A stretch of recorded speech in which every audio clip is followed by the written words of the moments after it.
I was getting a bunch of responses from the video I did earlier this week. I did one called Politics, a Pandemic, and Friendship. And it was a little bit more like the attitude we want to show up with, kind of the goal as we're trying to not, how do we have to agree on every single thing with our friends during times where it's unlikely that we're going to agree on pretty much any specific thing at the same time. But I decided that with getting some more of those questions in and getting more questions from reporters and stuff, I thought I would just pop in today and be more specific. I was trying to think of like the how-to. And so this video is all for when we're thinking about the pandemic, or really it could be applicable to nearly anything in a different context, but really it's about when we might feel and have different opinions on something, how do we address that? How do we have that conversation?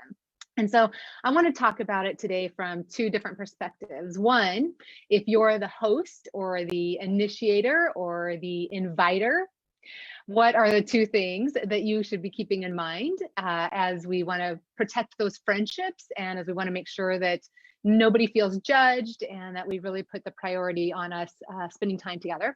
And then what do those same two things look like when you're the invitee or the one who's like not sure you want to say yes to that invitation, or you're worried, or you have some questions? And so as we're all having these conversations about, are they wearing masks? Are we safe here? I feel stupid asking this, or I don't want them to think this if I say this, or there's a lot. I'm hearing it from you. I'm feeling it. I'm going through it. And I'm getting a lot from reporters asking, what do we do in these situations where one person really wants to get together at the summer cabin with the families this year and the other family is not quite so sure? Or what about where we just, all these different questions about, are we sharing food? Do we have to wear masks? Are we doing this in the backyard? A lot of different variations, and all of us have different comfort levels, sense of responsibility, and different views on all of this. So without further ado, two quick things.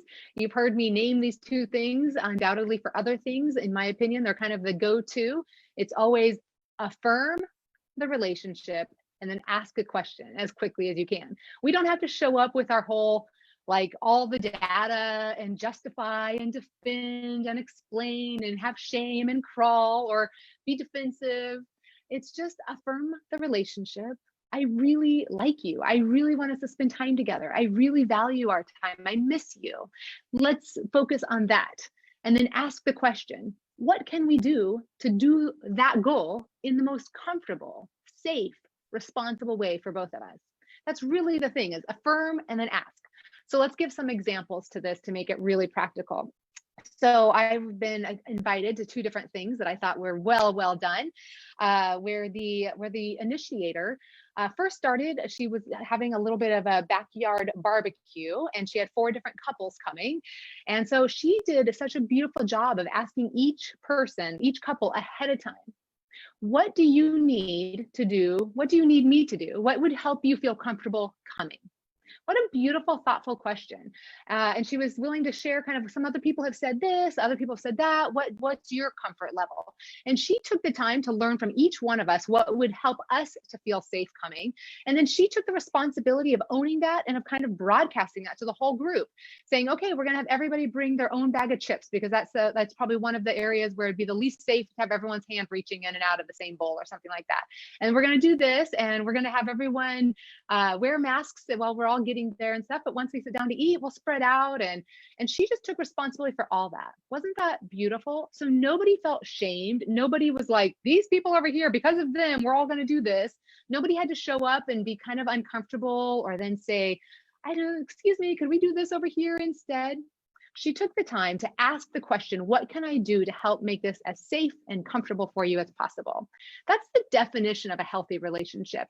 I felt seen in a safe and satisfying way. Everybody who came did, and we had a great time, and we all felt like we could show up comfortably. Another really good example is we have some dear friends who are inviting us to a weekend, and we have not spent the night with anybody here in San Francisco. We have been pretty careful trying to only hang out with people who are in our own home or being outside. And so we haven't spent the night over at anybody's place, but they have a beautiful place that they've rented and down on the coast. And they extended an invitation and said, if you feel comfortable getting tested before you come, we would love to have you. And I thought that was such a great way. And they were just like, what would help you feel more comfortable? Is there something that you feel safe by? And if not, maybe we can do a Zoom or something else. And so they put out the question. They left us feeling valued and wanted. And then they said, what do you need? What can we do to connect? Does this feel safe to you?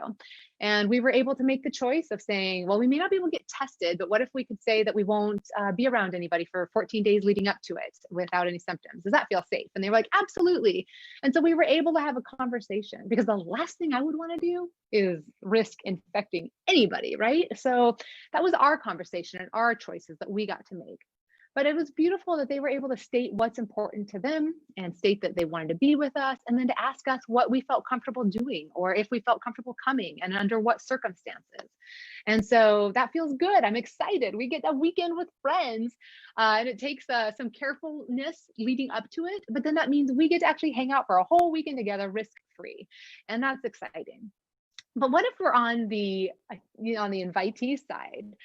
So it's one thing if we're the amazing hosts who are being really thoughtful, who don't want any of our guests or our friends to feel judged.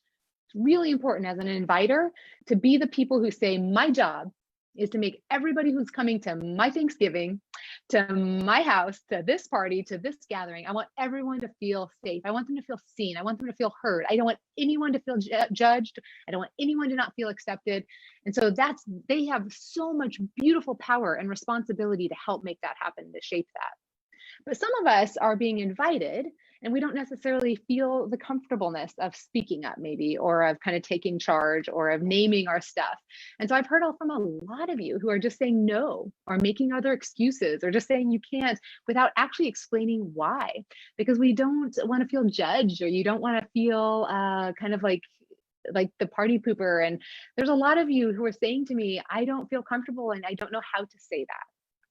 Fair enough. I mean, if in a perfect world with vulnerability with our friends, we would feel comfortable just saying what we feel comfortable with, right? And trusting that they love us and accept us. But we live in a world right now where there's a lot of narrative attached to some of these beliefs and choices and actions. And so it's important that we we may not always feel comfortable being super upfront on all of that. But I would still invite us to look at the same two things, affirm and ask. Because it's still really important for us to not just say no to all opportunities to be together. And it's also important that we don't just say it has to be this way. And there's a place in the middle here where, again, we want to affirm the relationship, that no matter what happens, how we get together, when we get together, and in what way, both people should feel valued, accepted, loved. They should both feel like the other person wants to be with them. And they should both feel like that relationship is more important than any of the other details that surround it. And so again, we have the opportunity to affirm and say, thank you so much for inviting me. I have missed you too. I love our time together. I love it when our families get together every summer. And I've been sad thinking about that not happening. I love it when we have used to go out every single month and get meals together, and I've missed it. I've missed this. And so for us people to say thank you sincerely and affirm and acknowledge and recognize how much that relationship matters to us. And then to ask the question, what's possible? What's possible in this scenario? Maybe they invited us out to go do something specific. I think of one of my friends who I heard from where the invitation was, let's meet for lunch. And it would be easy to feel kind of like she didn't feel comfortable going. But then she ended up saying, well, yes, I would love that. I've missed you. Could we eat lunch outside? I would feel safer if we ate lunch outside. To which the friend said, it's so hot outside. And so then they were able to have a conversation that says, okay, well, what if we do a breakfast? What if we do earlier in the day? And so the focus stayed on, let's try to find a way to get together. What feels safest to both of us? What can we each do to make sure that it feels safe? And I loved that they were able to say, what's possible? What are the things that we want to try to make happen here? A hard example that I heard about this summer was a group of friends that get together every single year for a weekend with kids and the families. And most of the families felt safe going, but one family didn't. And how hard is that, right? It's very hard. It's very hard to not want to feel pressured into something, but also to feel like you're missing out or being left out. And so she was able to say, I so wish we could be there. And I feel I love you all so much, and was able to communicate that and leave that. And then to just say, what else is possible? We don't feel comfortable making the trip there and, going through all of that, but we would still love to connect with all of you. And so they were able to find one of the nights when everybody was together where they could Zoom in this other family and do a couple hours of sharing and connecting. And they were able to send pictures back and forth and do updates. And so, is it ideal? No. But again, the point, the focus was on how can we be together? How can we connect? And it's so important that we keep finding the goal is to bring us together. The goal isn't to have a Thanksgiving meal. The goal isn't to all like be at that cabin. The goal isn't, those are just the ways we've done it. Those are the things, the excuses that bring us together. But the goal isn't eating at that restaurant. The goal is being with the friend. And we don't want to lose sight of that. And so this is not a video intended for, I'm no epidemiologist. I'm not here to say what we should all be saying or doing on that front, but from a relationship standpoint, what I can say is that if we want to come through this with better relationships, all of us will do a better job of expressing our appreciation of that relationship in every way, shape, and form, affirming that person, thanking them for the invitation, thanking them for the desire to bring us together, saying it means so much to me. Let's do everything we can to just affirm the relationships, that we put nobody at risk of not thinking that they want to be with us, or that they're trying to sidestep something, or that they care more about that than us. Let's make sure we really say this matters. I'm so grateful. I miss you and I want to be with you too. Even if it's, I really, really want to be with you and I can't be until this or whatever. We just want to affirm, appreciate, express that appreciation and love for each other. And then ask that question, what's possible? What can we do? What do you need to feel safe in my presence? That's a fair question for a friend. This isn't about us trying to change anyone, pressure anyone, manipulate anyone, add guilt. We have enough of all that ourselves. The goal is for us to feel seen and safe, seen in a safe and satisfying way with each other. And that should be our number one question to our family and friends: is what can I do to help you feel more safe in my presence? What do you need from me to help you feel more comfortable? How can I see you and use this as an opportunity to learn more about you, to be more curious about what is it that you're trying to help make happen? What are you most worried about? What do you feel most responsible for? Use this as an opportunity to learn about each other, not to try to change each other. And so our invitation is to really say to friends and family, we need to be together in whatever way we can be together. And let's do this in a way that leaves all of us feeling more seen in a safe and satisfying way. That's what I want for all of us. So hopefully those illustrations and those examples hopefully helped kind of give a little bit of script, or a little bit of like, yeah, I could do that.